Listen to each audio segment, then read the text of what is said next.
So we are skipping Chichen Itza today because we missed the tour.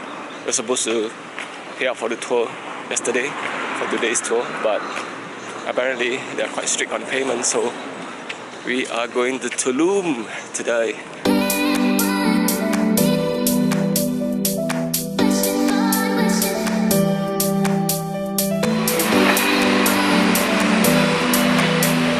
It's dark. Change of plan. We are not going to Chichen Itza. We're going to Tulum today because apparently that I have to book the tour one day in advance. So now we're heading over there just to get the colectivos to Tulum.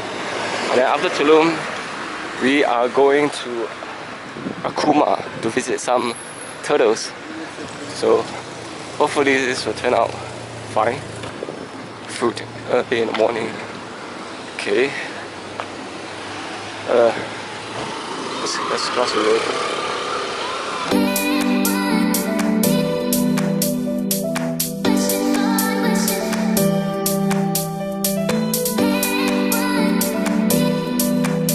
Alright, I just took the colectivo to Tulum. The weather looks good. I think it's gonna be a wonderful day. Oh, walking to the ruins. That looks like a ticket booth. Tour booth. It is a tour booth. That's a young booth. Hello, tickets to the ruins? For the transport. Where's the ticket to the book? The other side. Alright, thank you. Let's just walk like 0.5 kilometers to the entrance. Pay for it. Alright. We're taking this ride. That's about 1.7 kilometers from the entrance to the ruin. And it costs 20 pesos for the ride. Tulum is a beautiful village located on the eastern side of Yucatan Peninsula in the Mexican state of Quintana Roo. It is approximately 45 minutes south of Playa del Carmen by car when I was staying. Well, there's a quick ride from the transport below that looks more like a tractor than any transport. But anyway, we just reached the entrance of the Tulum.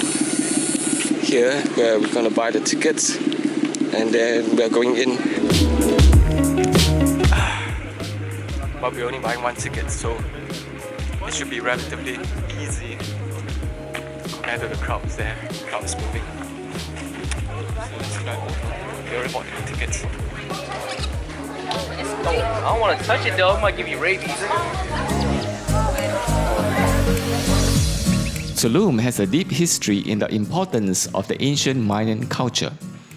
It was the last great city constructed and inhabited by the Mayan people between the 13th and the late 16th century, when it was finally abandoned after the arrival of the Spanish. The inhabitants of these civilizations fled to the surrounding jungle and lived there for over 300 years. During that time, the Mayan city was engulfed by the jungle until its discovery in the early 1800s, where these astounding structures were then restored to their current state of beauty. Tulum was also of great importance for sea trade, especially on the trade of obsidian. The Great Wall around the city was erected to protect it from the envious traders and pirates who wanted to steal the prime locations for themselves. And the ruins has been pretty good so far. I thought it's gonna be like kind of boring, but actually it feels like a park, like an ancient park. It's pretty amazing actually. It's quite a nice walk to enjoy. And there are certain parts that are kind of quiet, so you can enjoy the serenity of the place. And the place is surprisingly clean. This is the entrance to the palace. And that is where we came in from. And this is the entrance that we're going into. Tulum was a site of worship to the great descending god, whose image adorns the temples within the city. The most common depiction of this descending god is an upside-down figure.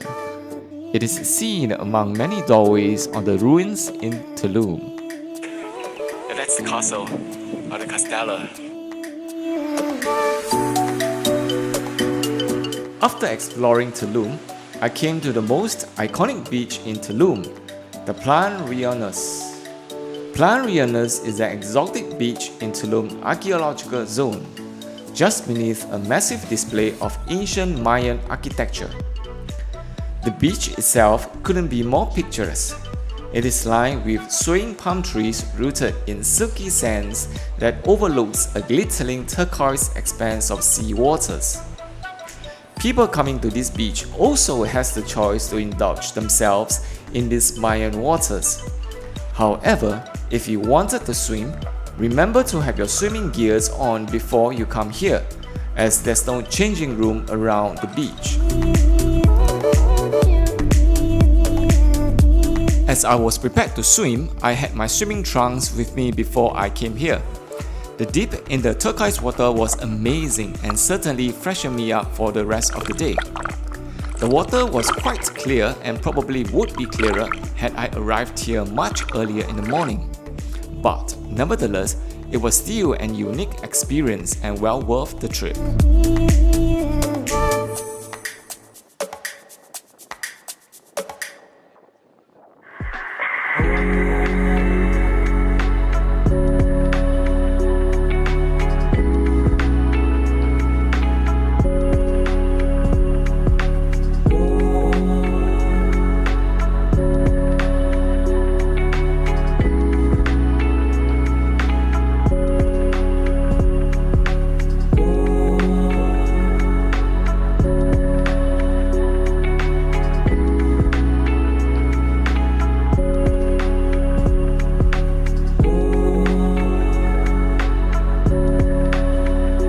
After freshening up at the beach, I headed back to the entrance for some snacks at Starbucks.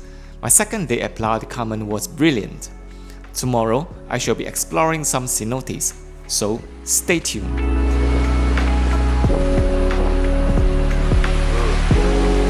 This is Playa del Carmen, man.